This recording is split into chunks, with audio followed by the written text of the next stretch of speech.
Do people in Switzerland whistle? Whistle? You mean whistling? like And you asked that. Why did you ask that?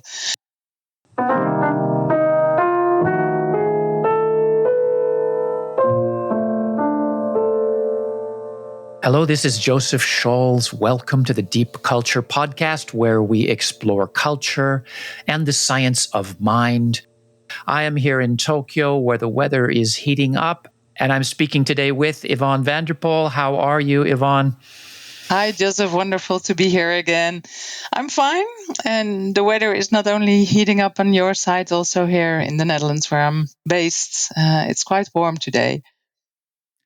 Well, I've had a busy week, but I'm looking forward to this chance to hang out with you and talk about things. So what is our topic for today, Yvonne? Well, we're going to talk about the do's and don'ts dilemma. The do's and don'ts dilemma. So what is the do's and don'ts dilemma? Well, it's something that many intercultural trainers might experience. It happens to many of us.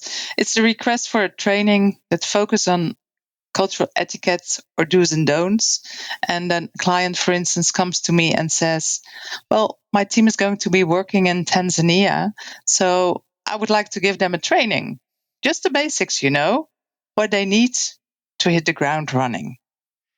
So this is a dilemma, right? Because for someone who's going to be working in Tanzania who doesn't have experience with that, just learning some tips or tricks will not really help them that much. That fact that they recognize that they need preparation is good, but it's very superficial. And so the dilemma is, how do I tell the customer that what they're asking for is quite superficial and might not help them actually? Also, the request itself has assumptions that you don't agree with. In this case, the request kind of assumes that knowing some cultural etiquette is all you really need. Yes, and as a cultural bridge person, that's not true. But the question itself takes me in a direction that I don't want to go. And it's a dilemma because the person asking may be sincerely trying to do the right thing, but simply have simplistic ideas. So the do's and don'ts dilemma is actually quite profound.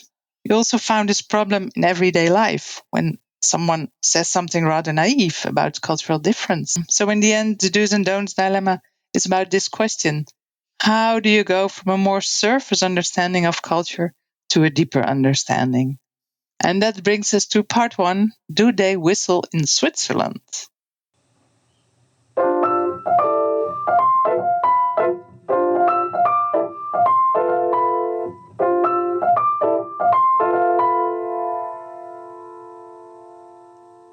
Before we get into anything theoretical, we should give some more examples of the do's and don'ts dilemma, Joseph. Okay, good idea. Of course, this dilemma isn't just for intercultural trainers talking about cultural etiquette. You can have this dilemma anytime someone is talking about culture in a simplistic way. Okay, and do you have an example? When I was about 18, I remember that I became friends with a Swiss guy. I was living in San Diego at the time, and he was visiting. And I remember once asking him, do people in Switzerland whistle? Whistle? You mean whistling? like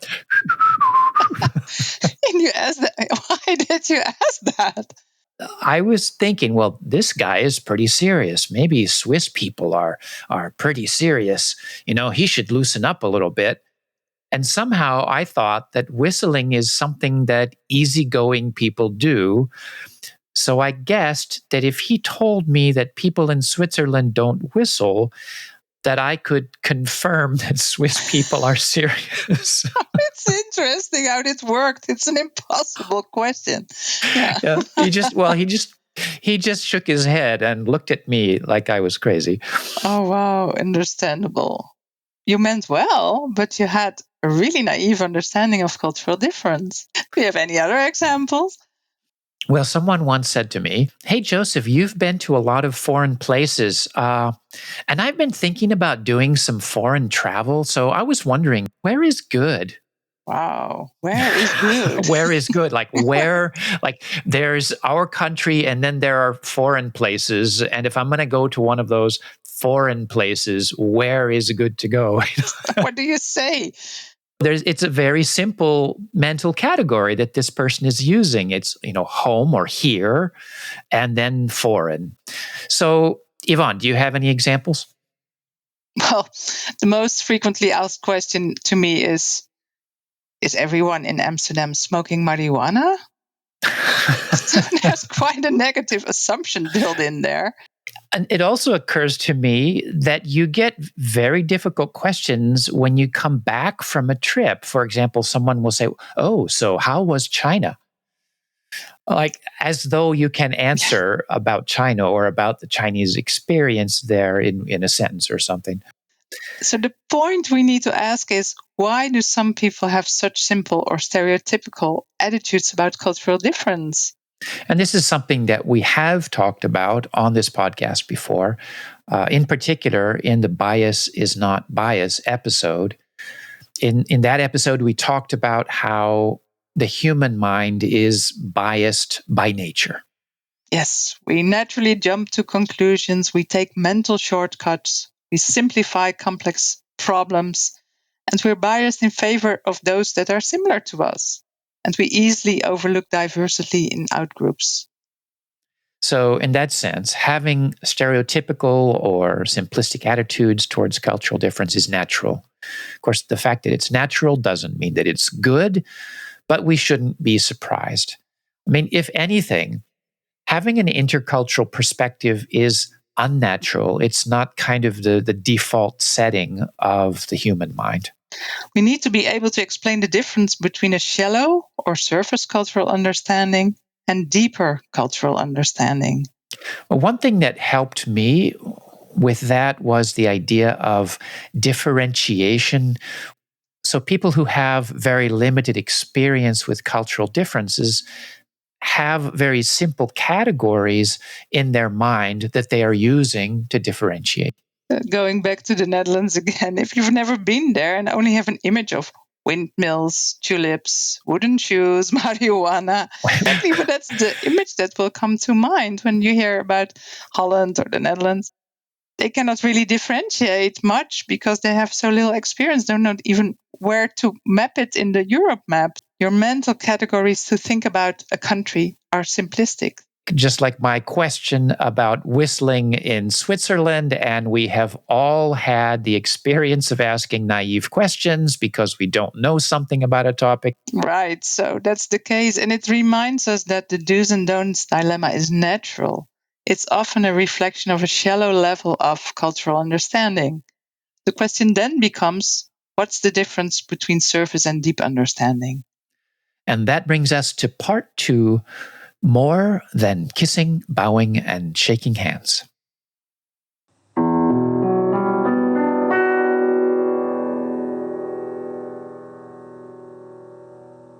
The title of part 2 is Don't Just Kiss, Bow and Shake Hands, Joseph. We need to explain that title, don't you think? I think so. It may sound familiar to some of you. There is a very well-known or pretty well-known book that's called Kiss, Bow, or Shake Hands, How to Do Business in 60 Countries.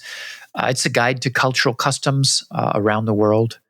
And of course, the title refers to the different customs for greetings. In Japan, you bow. In the US, you shake hands. In France, you might kiss on the cheek.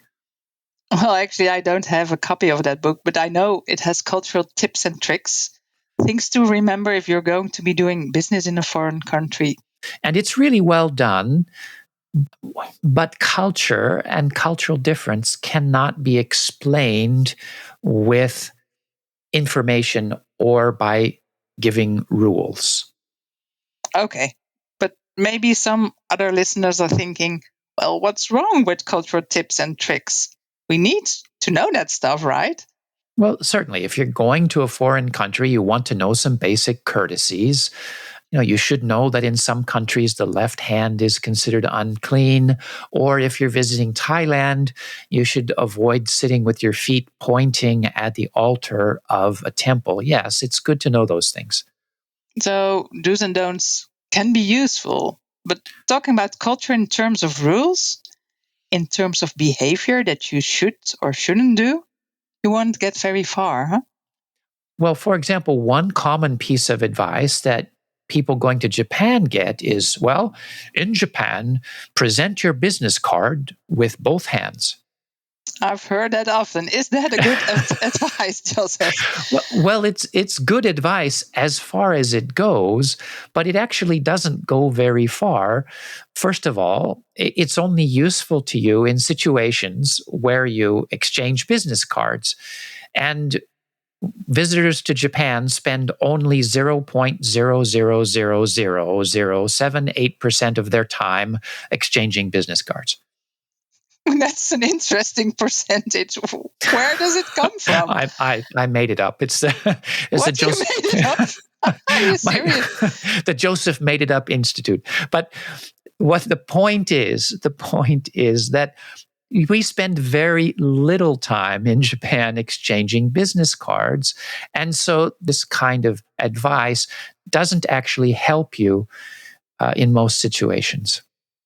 So the deeper problem is that this rule about how to act doesn't tell you the deeper meaning behind business card etiquette. But what is the deeper meaning you are talking about? How would you define the difference between surface and deep cultural understanding? Well, from the brain and mind perspective, cultural understanding is a form of pattern recognition. It's the ability to understand what people say and do, know their intentions, the way they think. In Japanese, this is sometimes referred to as reading the air. So when you're in a familiar environment, you know what things mean and what's expected of you. So if you're in a foreign environment, you often can't read the air. So in the case of someone who's going to work in Tanzania, a list of do's and don'ts won't help them understand all of the subtleties they will find when interacting with the people over there. Right. People are complex. Situations are complex. Expectations are complex. Culture is complex. And all that complexity takes time to understand. And from the brain mind perspective, the ability to read a complex situation is intuitive. It comes from experience. We get a feel for what things mean. It's not conscious knowledge, it's largely unconscious knowledge. And you simply can't teach that in a half-day seminar. And that's ultimately why do's and don'ts dilemma is so hard for intercultural trainers. They understand that giving a list of etiquettes won't take you very far. And not only that, it can give you a false sense of confidence. So that's good. We've figured out why my naive question about whistling in Switzerland was a sign of my simplistic thinking. And we've also seen that do's and don'ts can never capture the complexity of culture. But we could go even deeper. We could ask the question, are there levels of intercultural understanding? Which brings us to part 3, just give me the facts.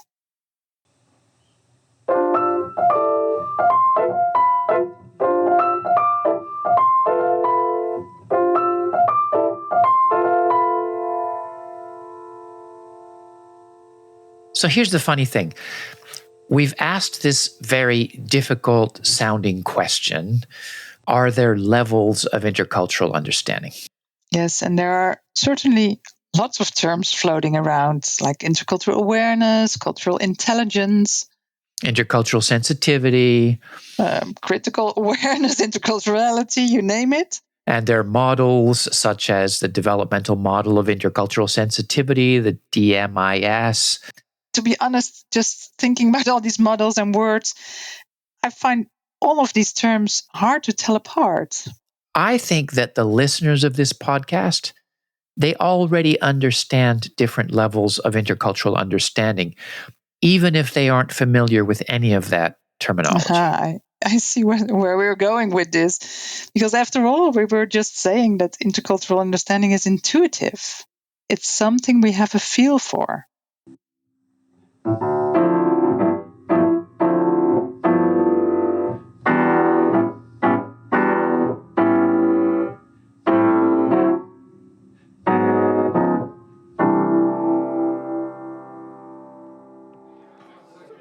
Imagine you're at a party, nice atmosphere, and you're chatting with a small group of 4 people. And the topic of foreign travel comes up. And you talk about your plan to visit a foreign country. Let's say you're going to Albonia. Albonia doesn't sound like a real country to me. No, it's not. It's not a real country. It's from a comic strip, Dilbert. But anyway, Okay. let's imagine you say you're going to Albonia, and you ask these people at the party, "What do you think I need to understand the culture of Albonia?" And each one of them gives you a different answer. Okay. So, and this is where the test comes in. The question for you, dear listeners, is to rank these 4 answers from simplest to most sophisticated. Burke says, you need to understand the cultural do's and don'ts in Albonia. And Juna says, oh, you need to learn to look at things from the Albonian perspective. And Gilma says, you need to get all the facts and figures about Albonia. And Milpo says, well, you need to have a critical understanding of the Albonian worldview compared to other places. So let me just give that to you again. Burke says you need to understand the cultural do's and don'ts. Juna says you need to learn to look at things from the Albonian perspective. Gilma says you need to get all the facts and figures about Albonia. And Milpo says you need to have a critical understanding of the Albonian worldview compared to other places. And what I found really fascinating is that when we do this exercise with cultural bridge people, we have extremely similar answers. Number 1, the least sophisticated is Gilma. You need to get all the facts and figures about Albonia. Number 2, Burke. You need to understand the cultural do's and don'ts in Albonia. Already a little bit more sophisticated. Number 3 then, Juna. You need to learn to look at things from the Albonian perspective. And then number 4, the most sophisticated level is Milpo. You need to have a critical understanding of the Albonian worldview compared to other places. And I'll bet that even if your answers weren't exactly the same as this list, you understood, for example, that you need to look at things from the Albonian perspective was a more sophisticated way of looking at culture or cultural difference than you need to get the facts and figures about Albonia. Yet, how did you know? How did you know which was sophisticated? Well, you had a feeling for it based on what they said. Yeah, and that means that you probably weren't doing a step-by-step analysis. You weren't using intercultural concepts that you learned. You were using your intuitive mind. You were using your deep cultural understanding that you have gained as a cultural bridge person. And if you try this with people who have very little international experience, you get different answers because their perceptions are different and they're based on their more limited understanding. Yeah, so to come back to our question, it was, are there different levels of intercultural understanding? And we're trying here to convince you that there are, and that you already have a feeling for that, even if you don't have a conceptual understanding.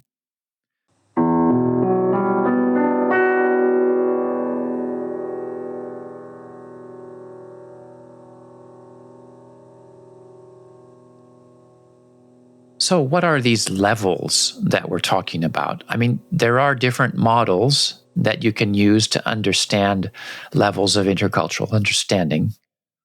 Well, the model we used is called the Developmental Model of Lingua Cultural Learning, the DMLL. It was created using something called dynamic skills theory. Yeah, and that may sound a little technical, and there is some theory involved. So we're not going to go into that in today's podcast. But we're planning to do that in a future podcast. But for now, we'll just give you a snapshot, the basic idea of the DMLL, so that you can understand this party example. Yes, indeed. Well, the DMLL has 4 levels: I1, I2, I3, and I4. And the I refers to integrating new things into the self. And those levels relate to the way the brain learns complex skills. Well, and that could be any complex skill, like tennis or cooking, new language, or new cultural understanding. Learning a complex skill requires more than simply adding new knowledge bit by bit. For example, learning a new language is not just learning more and more words, and learning about a foreign culture is not just about learning more facts and new facts. You need to make increasingly complex mental structures. So the 4 levels at the party represent an increasingly complex understanding of culture. Gilma is interested in facts and figures. Those are individual bits of knowledge. Burke wants to know the cultural do's and don'ts. Those are rules. Juna is interested in the Elbonian perspective. That's much more complex. It requires looking at culture in a complex, dynamic way. And Milpo wants a critical understanding of the Elbonian worldview. That's even more complex than understanding the Elbonian perspective. Exactly. You may start by simply adding bits of information, but then you need to connect those bits in a meaningful way. And then at a certain point, things come together at a higher level. Like with a language, you're not just learning words, you start making sentences, and then eventually things start to come together, and almost like magic, you're speaking the language as a dynamic system. Yeah, that's the Juna level. He's looking at culture in a complex and dynamic way, as a way of looking at the world.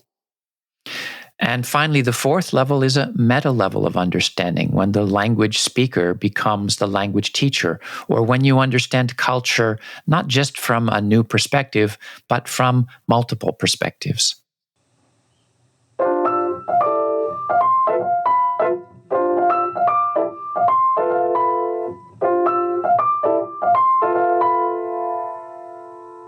Okay, Yvonne, so we've gone through these 4 levels, but let's relate all of this back to where we started, which was this idea of customers that ask you for do's and don'ts. Yeah, indeed. And in fact, what they're asking for is the I2 level, or the mapping level of intercultural understanding. They're looking for these rules because that's how they are thinking about cultural difference. And they either haven't experienced or haven't fully realized that cultural understanding requires a systems level understanding to go to this deeper level where you actually enter into a new worldview. You gain a sense for the local perspective. You can then see that culture cannot be reduced to rules, that culture is dynamic and complex. Wow. We've come a long way from whether they whistle in Switzerland, but it's time to wrap up. And I wanted to thank you today, Yvonne, for sharing this time with me.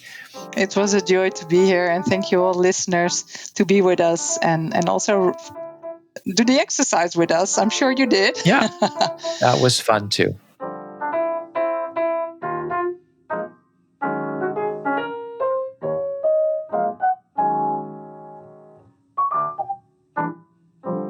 The Deep Culture Podcast is sponsored by the Japan Intercultural Institute, an NPO dedicated to intercultural education and research. I am the director of JII. If you're interested in culture and the mind, check out JII's Brain, Mind, and Culture Masterclass. It's a blended learning course. It's an online community for cultural bridge people. Yvonne and I are both facilitators for that. To find out more, just do a web search for the Japan Intercultural Institute. If you liked today's episode, we'd really like to hear from you. Leave a comment on Apple Podcasts or write us at dcpodcast@japanintercultural.org. Thanks to our sound engineer, Robinson Fritz, and everyone at JII. And thank you once again, Yvonne, for sharing this time with me. Thank you, Joseph. All right. See you all next time.